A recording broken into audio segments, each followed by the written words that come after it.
Hey y'all, this is Joe from St. Bernard Acres. Welcome to my channel and welcome to my new space, my space that I get all by myself. I'm still trying to set it up, and I'm going to be shooting a lot of videos in here. And I'll be working on my videos in here. This is going to become my, with the kids moving out, I finally have a room to myself that I can eventually get everything put together that I want. But it'll act like a little studio for a while. One thing I wanted to mention, I'm going to be doing a new series of videos about prepping.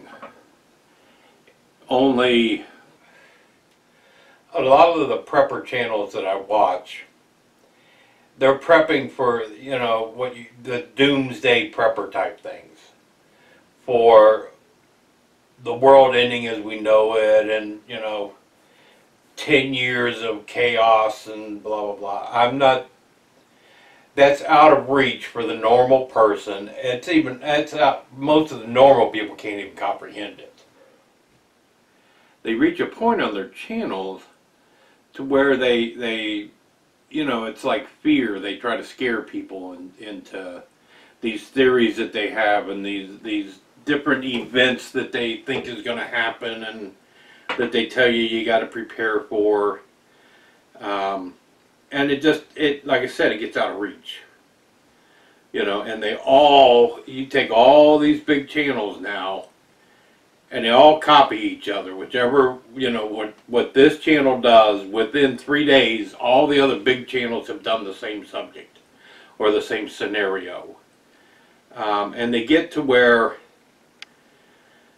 it's almost like they're experts, and if you don't do it my way, then you're doing it wrong and you're not going to survive. I don't believe in that.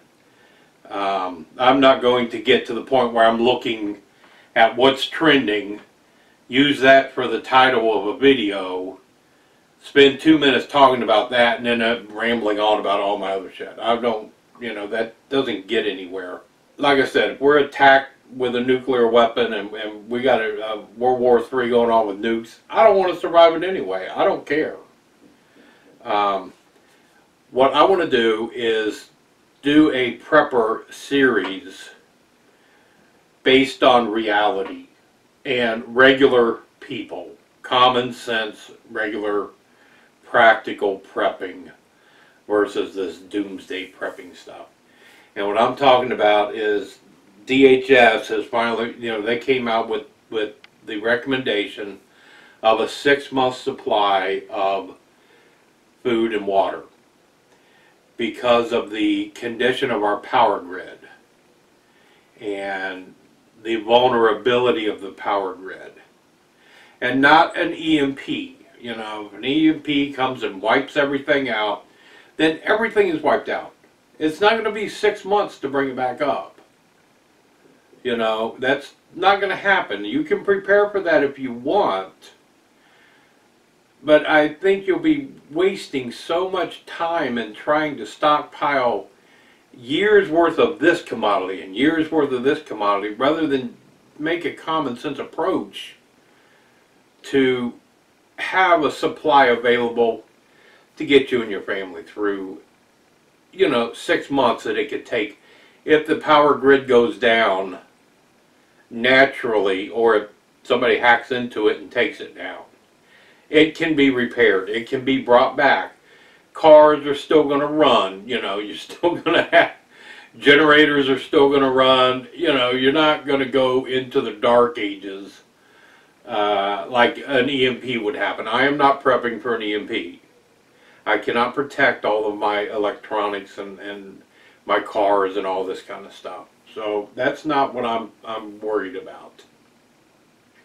Those are things I can't prepare for. But what I want to do is look at this 6-month supply of food. And how can we do that and do it as most of us on a budget? I know we have a limited amount of money we can spend on groceries because we have all these other bills that we have to pay for, like most people. I'm not going to have a channel where I take donations from people, or I've You know, I'm going to do some live streaming, but there's not going to be super chat. You're not going to have to pay me so I can see your question. I don't believe in that kind of stuff. I'm doing this because it's going to be fun, and the way I want to approach it, my concept of doing this is going to be very knowledgeable and a sharing of information. So my thoughts are, you know, we get paid every 2 weeks. So I'm thinking every 2 weeks I want to spend $50 extra at the grocery stores, you know, grocery stores, various stores, buying supplies. Be it canned goods, be it flour, be it rice, be it beans, whatever. But set it up to where pretty much everything you buy is going to have a 6-month lifespan. You know, so you look at what your menus are for your family, the regular things that you eat. If something does happen, you're going to want to try to, for your kids' sake, keep things as normal as possible. It's all going to be chaotic, but if there can be some normalcy in your home, then, you know, that will help your kids get through it. And you get through it. So my thinking of this 6-month supply of food is, let's say Aldi's has canned vegetables, 10 for 10. All right, let's go buy 20 cans of vegetables, you know, this pay period, and put them in the rotation so that, yeah, I know I just bought a can of corn. We're going to have corn with our dinner tonight. But I'm going to get the oldest can of corn I have in there, pull it out, let my new stock take its place, and eventually, let's say I want corn for 2 nights a week for 6 months. So I'm going to need, you know, let's say for 30 weeks we're going to plan out our budget. You know, I'm going to need 60 cans of corn, because I eat a can of corn 2 nights a week. Well, if I want a 6-month supply always on hand, I'm going to have 60 cans of corn, you know, and let it rotate through. It'll last 6 months. I'm not worried about that. Same with green beans or peas, you know. You can start with simple things like that. Flour, sugar. You know, these are things you don't have to have a vacuum seal thing. You don't have to do this. Buy some 5-gallon buckets that you can seal if you want, or Rubbermaid containers that you can seal, you know, and store them, because you use flour regularly. You know, have 6 bags of flour, you know, always on hand. Put your 1 bag in a canister. Every time it runs out, you've got, you know, 6 more bags in your rotation. If you go through a bag of flour a month, have 6 bags. That's all you have to do. That's how simple this can be. With any food staple, it's easy to figure out how much you need for a 6-month supply.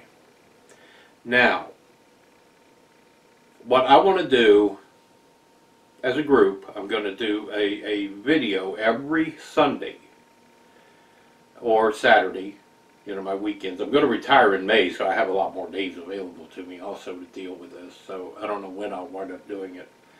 But what I'm thinking is, once a week, do a video, a live stream with everybody who wants to be part of this, showing what we got for the week, showing our supplies. You guys can jump in there with any deals you found and say, hey, this store has this, or you can go to Walmart.com or Amazon and you can get, you know, 10 cans of this real cheap, or you can get, you know, Walmart has $35. You spend $35 there, you get free shipping.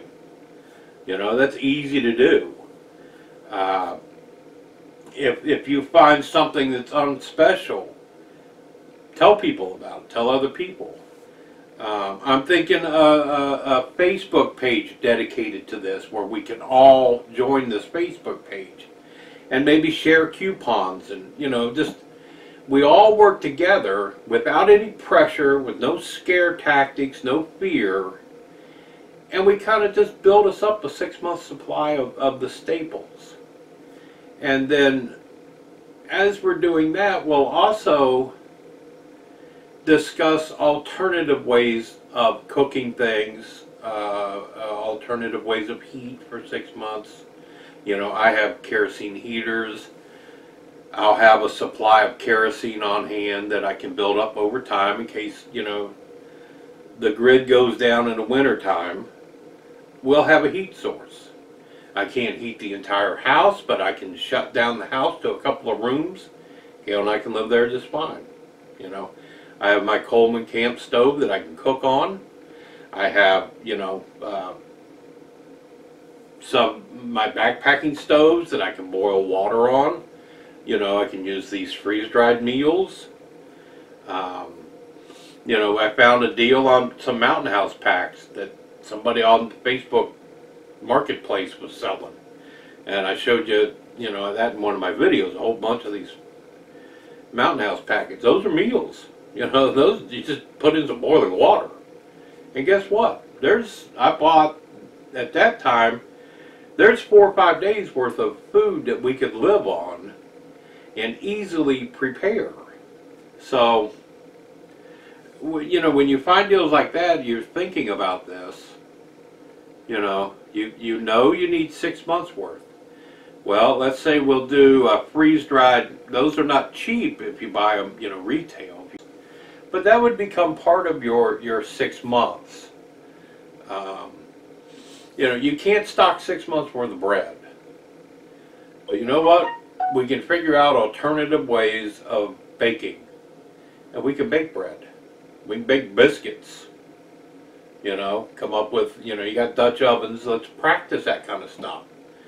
If you know how to use a Dutch oven to bake with, you know, share it with the group. I can see us building up a nice group of people who are only worried about this little 6-month thing with DHS and just, you know, I've always said when it comes to prepping, even long term, all I need is enough to get me through the first harvest. Because we're going to be gardening, we're going to be canning, so we're going to get a lot of stuff from that. You know, you would really be surprised how easy it is to get a 6-month supply of food. It's not expensive. You know, you don't have to have fear in order to get it. You know, we'll just go out and do it. But you know, I want your feedback on it. I want you to tell me if you think this is a viable thing, if you would like to be a part of this. You know, I'm not a videographer. I'm not a professional at any of this kind of stuff. I just know it'll be easy to get 6 months worth of food and water set aside. Then we'll come up with creative ways of cooking, because we're not going to have any electric for 6 months. That's going to be our little thing. And I'll do videos where I practice some of these things. If you guys give me suggestions or you do videos, you know, post a link to your video saying, here's how, you know, we cook biscuits in our Dutch oven over a fire. And I'll highlight that in the Sunday show or Saturday show. Okay, go to this person's channel and they show you how to do biscuits in your Dutch oven. But I think it's something we can all have some fun with. We have to be kind of serious about it, but we can have some fun with it because, you know, we're not worried about the world ending. We're not worried about, you know, surviving a nuclear blast. We're not worried about having 10 years worth of food, you know, 5 years worth of food stockpiled, you know, 100,000 rounds of ammunition. I mean, we like guns. We have fun with guns. Guns are very important to us. And if we're stuck sheltering in place here, you know, we will have to have some sort of protection. I don't think it's going to be all-out war. If the grid goes down, we're still going to have the military to help. We're still going to have a lot of these people who have nothing are going to wind up in FEMA camps. If we're supplied, we're not going to have to. We're not going to need to go. And I think the ones before they try to come and take our 6 months worth of food and take the chance of getting shot, the government's going to do something with them. I mean, people think the government's going to take care of them. These are people that have been on the government doles anyway all their lives. So they probably think, oh yeah, I'll wait on the bus to come and get me, and I'll go get my shelter and my food. You know, I don't think we're going to have to worry about them. We're not going to have, you know, those people watch The Walking Dead too much, and you know, they read 1 minute after, you know, or 1 second after, and 1 year later, you know, whatever it was. Great books. I absolutely love that book, 1 second after. That really woke my eyes up. But I don't picture that. That's not what I'm prepping for. That's not what I want this whole idea of getting prepared for the 6 months to be. Not an EMP, just a disruption. You know, that can be fixed.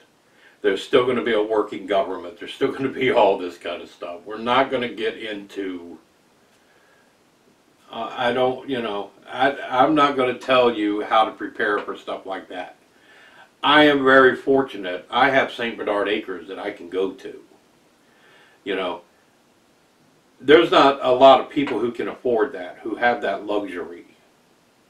You know, these big-time preppers who have, you know, 100,000 subscribers or 50,000 subscribers and get all this money from people, they can afford all that kind of crap.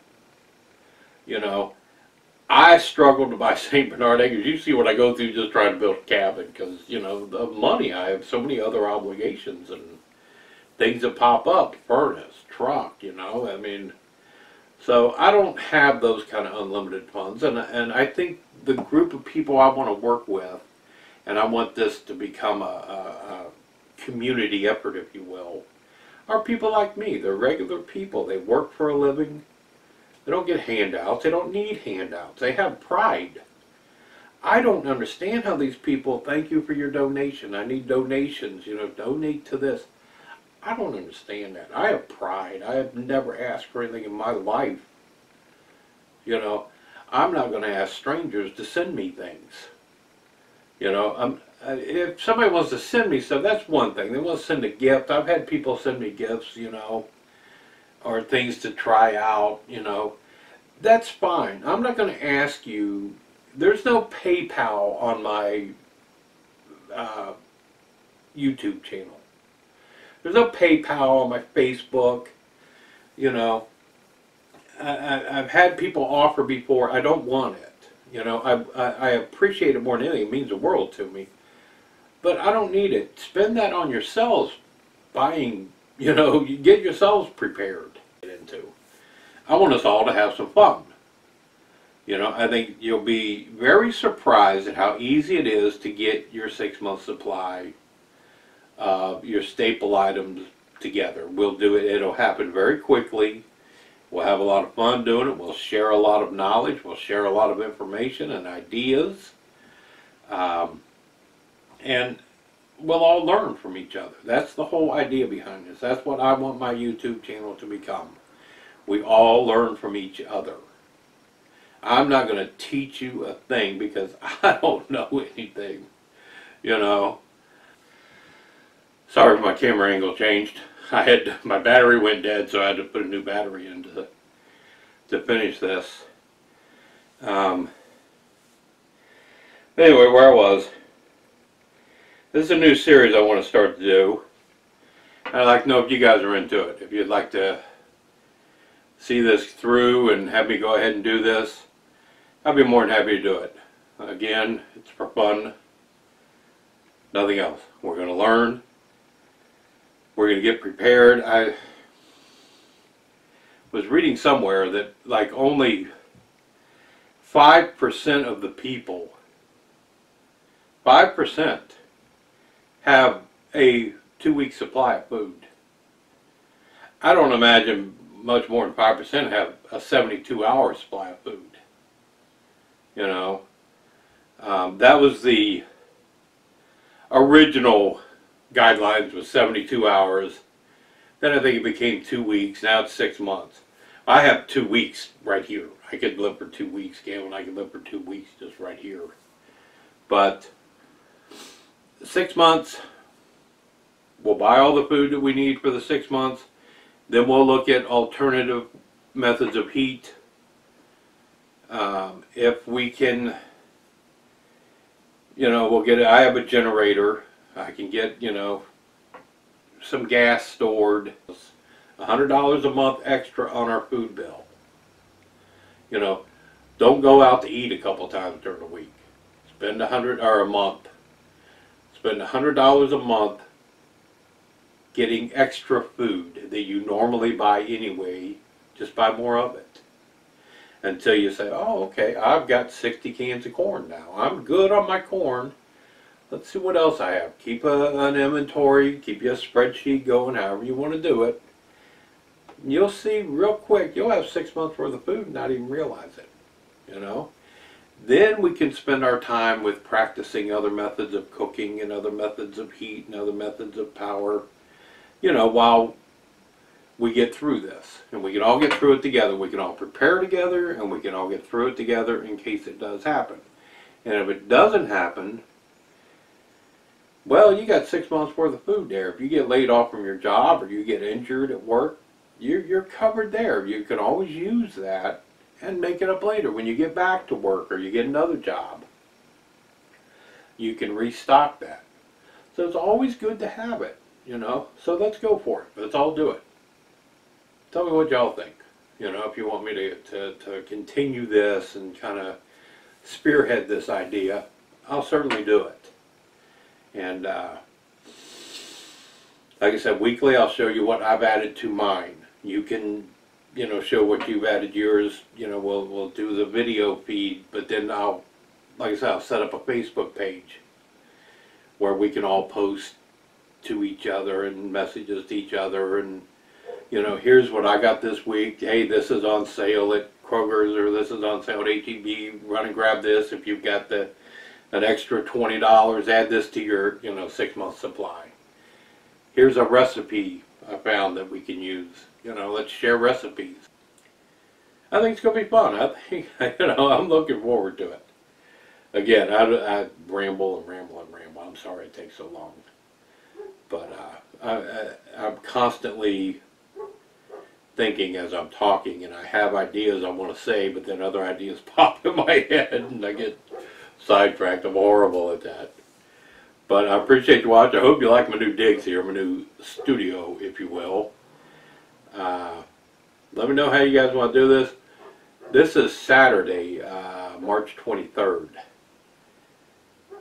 Tomorrow, Gail and I are going out to the cabin, and we're going to be hanging insulation. We're going to get all the ceiling insulated tomorrow. Finally, it's going to be supposedly a nice day. 59, 60 degrees, no rain. We should be able to get out there and hang all the insulation in the ceiling and get started on sealing up the inside of the cabin. So finally some more cabin work coming. I've been promising you.